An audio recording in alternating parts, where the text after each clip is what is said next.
there's a stillness that creeps in before great change.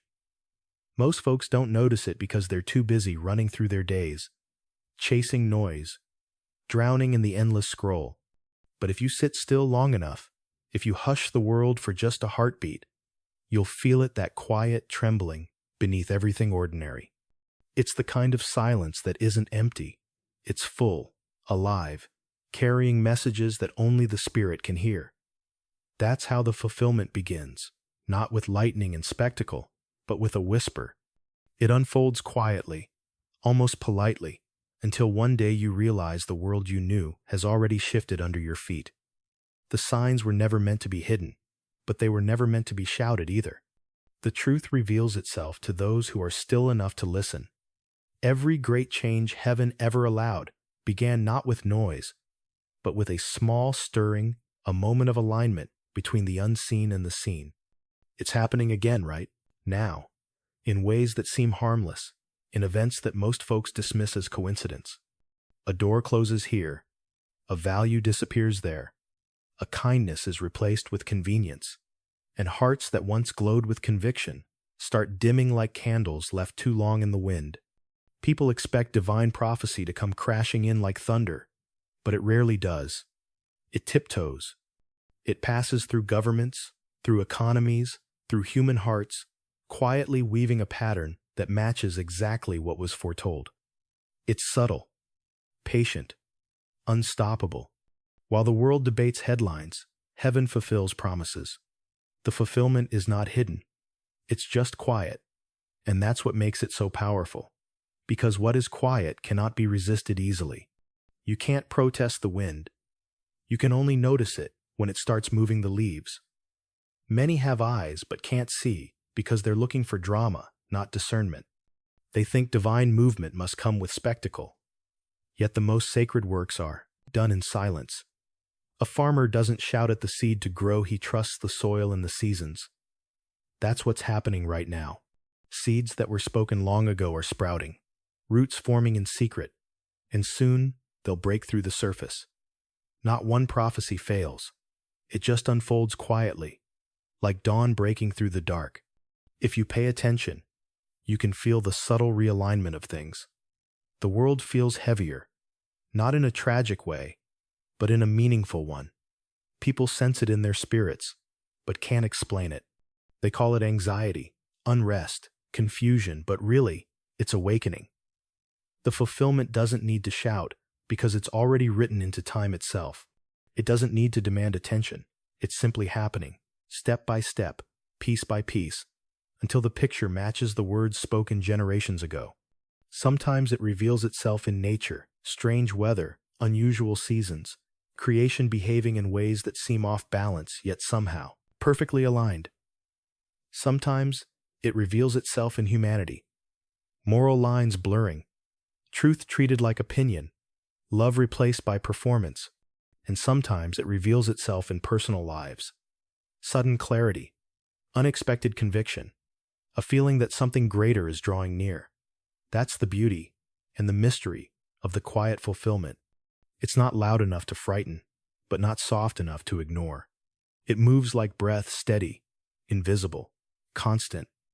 By the time the world realizes what has taken place, it's already here. The signs were never absent. They were just gentle. They appeared in everyday life, in the news that shocks us, in the silence of prayer, in the ache of conscience, in the pull to return to what's right. The unfolding isn't waiting for permission. It's already in motion, happening exactly as promised, just not in the way most expected. There's a stirring that begins deep within when the heart finally starts to listen again. It's quiet at first, like the faintest pull on a thread that's been left untouched for too long. Most people ignore it because it feels unfamiliar, even inconvenient. But that stirring is not confusion, it's awakening. It's the soul remembering what it was made for. The world teaches us to live outward, to measure everything by what can be seen, bought, or proven. But the awakening begins in the unseen. It's a gentle call that says, pay attention. Something holy is trying to reach you. And when it begins, nothing feels the same afterward. For so long, hearts have been dulled by constant motion. People move through life half-aware, repeating routines, speaking words without weight, feeling an emptiness they can't explain. But when that awakening begins, suddenly ordinary things feel charged with meaning. A sunrise feels like a message. A chance encounter feels like a sign. A moment of silence feels like a revelation. That's how the inner awakening works. Not by changing the world around you, but by retuning your spirit to notice what has always been there. It's the reawakening of spiritual hearing, the quiet reminder that life is more than survival or success. This awakening often begins in discomfort. It may come through loss, delay, or the sudden realization that what once satisfied no longer does. Many resist it because it challenges their habits, but those who lean into it find that the discomfort is holy ground. It's the breaking open of what has been closed too long. When the heart starts to awaken, it doesn't chase explanations. It seeks understanding. It begins to see patterns, to discern connections, to realize that the things once dismissed as coincidence may have been divine timing all along. The awakening within also changes how one perceives truth. Instead of demanding proof, the heart begins to recognize alignment. You start to feel when something carries light and when something carries emptiness. That's the difference. Between knowledge and wisdom, knowledge gathers information, but wisdom listens to the quiet. The awakened heart starts to sense what is real, even when the world says otherwise. It's like learning to read between the lines of life, seeing the hand of purpose guiding what once seemed random. And when that awakening deepens, it draws you back to simplicity. You stop chasing noise because peace starts to feel more valuable than validation. You start longing for stillness, for prayer, for truth that doesn't shift with trends. The awakening within teaches discernment, the ability to recognize what feeds your spirit and what drains it. You begin to realize that not every good thing is a God thing, and not every comfortable thing is meant for you. It sharpens your senses, not for fear, but for clarity. There's something sacred about this quiet return. It doesn't make a person proud or loud. It makes them humble, soft, watchful. You begin to notice how others are still asleep, how easily they are swayed, how deeply they crave meaning, but search for it in all the wrong places. The awakened heart doesn't judge. It grieves. It prays. It hopes that others will feel the same, stirring before the noise takes them completely. The awakening within isn't about seeing the future. It's about seeing the present clearly. It's realizing that the fulfillment of what was foretold isn't happening somewhere else. It's happening in us. Each time a person chooses truth over comfort, love over pride, stillness over chaos, the awakening spreads. It's contagious in the most sacred way, and once it starts, it doesn't stop. Every generation has been given signs, but not everyone has learned how to read them. Some look for grand miracles or breaking news, but the real signs rarely come that way.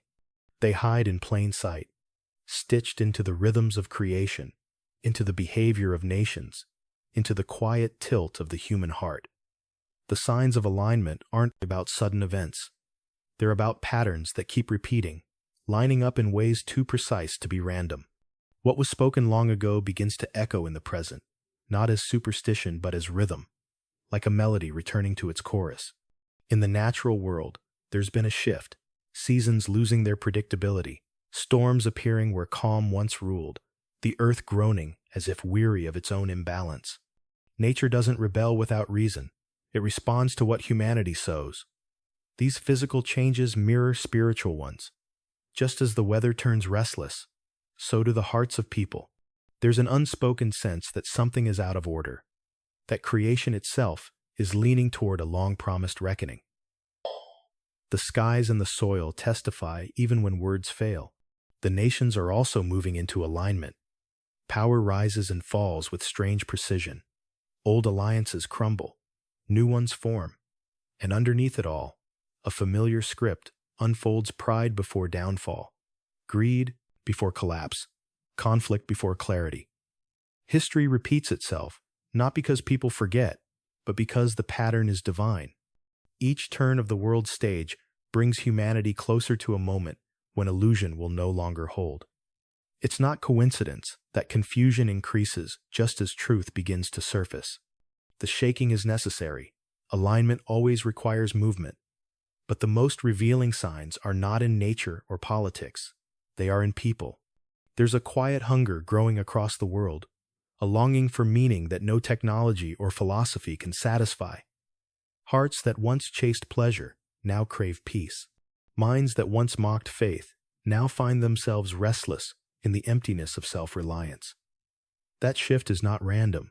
It's the spirit aligning humanity back to its source. The same voice that whispered across the waters in the beginning is whispering again, calling creation to return. Some feel it as conviction, others as curiosity, others as a strange heaviness they can't name. Families are being shaken, communities divided, yet in that breaking, truth begins to sort itself from falsehood. The alignment is not about comfort, it's about clarity. The light doesn't come to make people feel safe. It comes to expose what's hidden. When you start seeing the same message echo through different corners of life in scripture, in art, in the quiet thoughts that visit you at night, that's alignment speaking. Even time itself feels as though it's moving differently. Days blur together, yet everything feels urgent.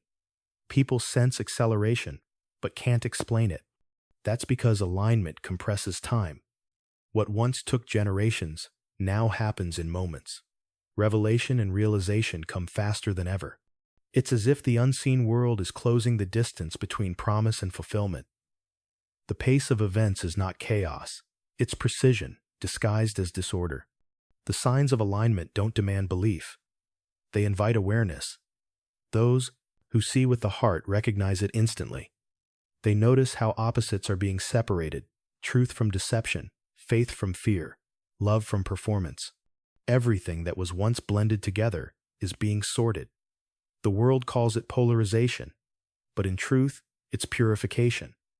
The divine pattern is restoring balance, separating what cannot coexist, and as everything aligns, what was foretold begins to take shape in silence, steady and unstoppable. Readiness doesn't begin with building shelters or storing supplies. It begins inside. It's the condition of the heart that decides whether a person stands steady or falls apart when the shaking comes. Many think being ready means predicting dates or fearing the future, but true readiness is spiritual posture. It's living awake in a world that's half asleep. It's paying attention when most have stopped looking. The kind of readiness that was spoken about long ago isn't born from panic.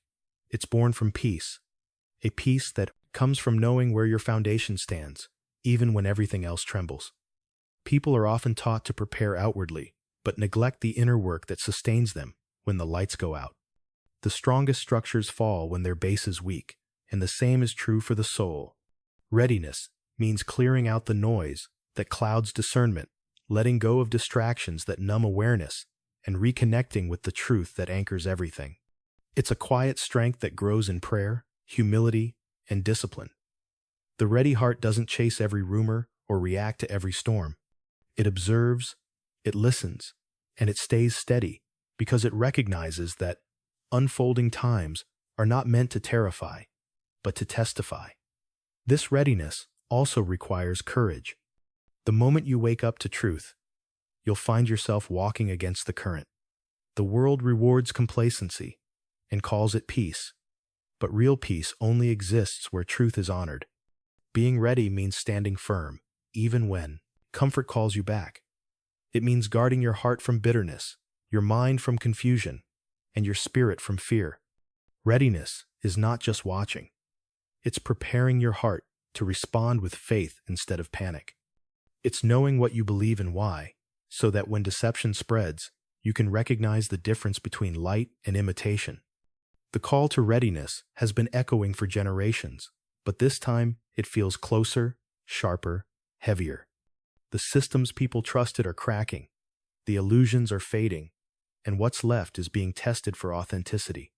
Those who built their sense of worth on possessions, position, or approval will find those things slipping away, not as punishment, but as purification. Readiness strips away false security so that what remains is pure and unshakable. It's not about losing. It's about realigning. When everything external shifts, the internal must become immovable.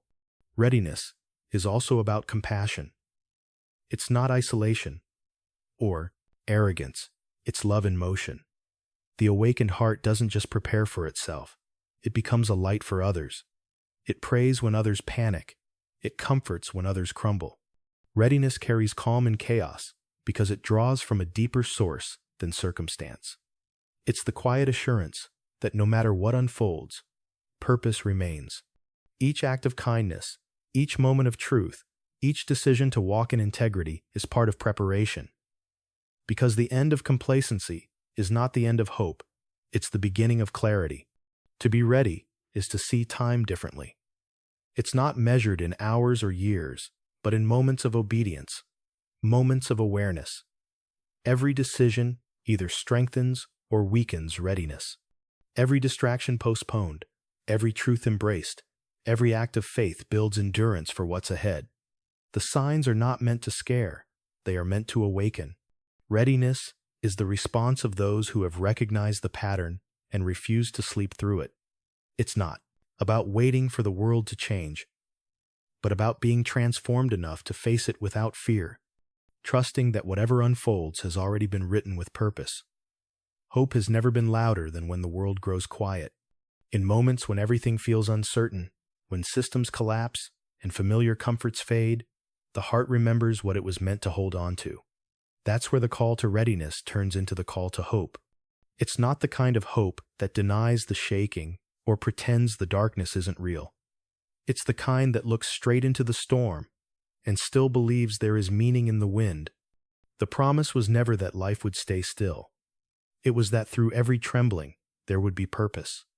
The unfolding that many fear is not the end of life, but the revealing of truth.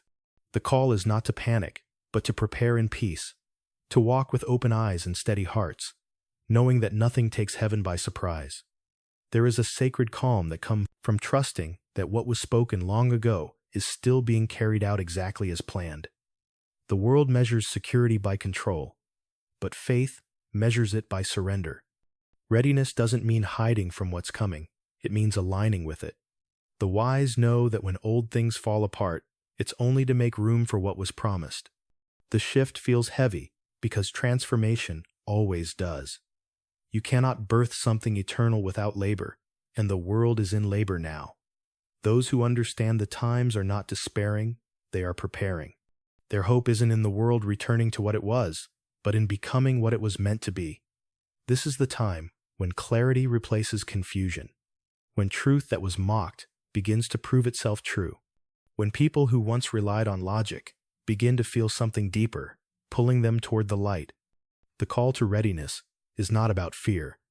It's an invitation to wake up, to recognize that everything temporary is losing its grip so that the eternal can take its rightful place. The unseen is becoming visible, not through miracles that shout, but through patterns that can no longer be ignored. Those who choose to stay awake will see the beauty behind the breaking. They'll understand that even loss is alignment. Even endings are beginnings in disguise.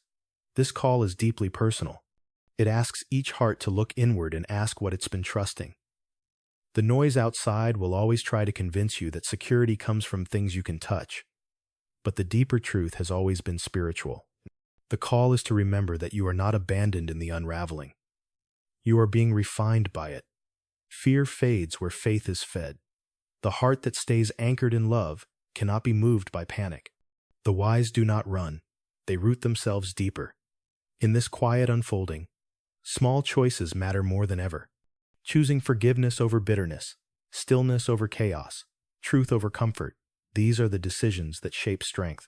The awakening of a generation begins not in governments or movements, but in individual hearts deciding to return to what is real. This is how readiness turns into peace. This is how fear turns into faith. The world may call it the end of stability, but those who see through spiritual eyes know it's the beginning of restoration. Everything that was foretold was never meant to destroy. It was meant to renew. The shaking is not a curse, but a cleansing. And the ones who stay awake through it will see the beauty that was hidden all along.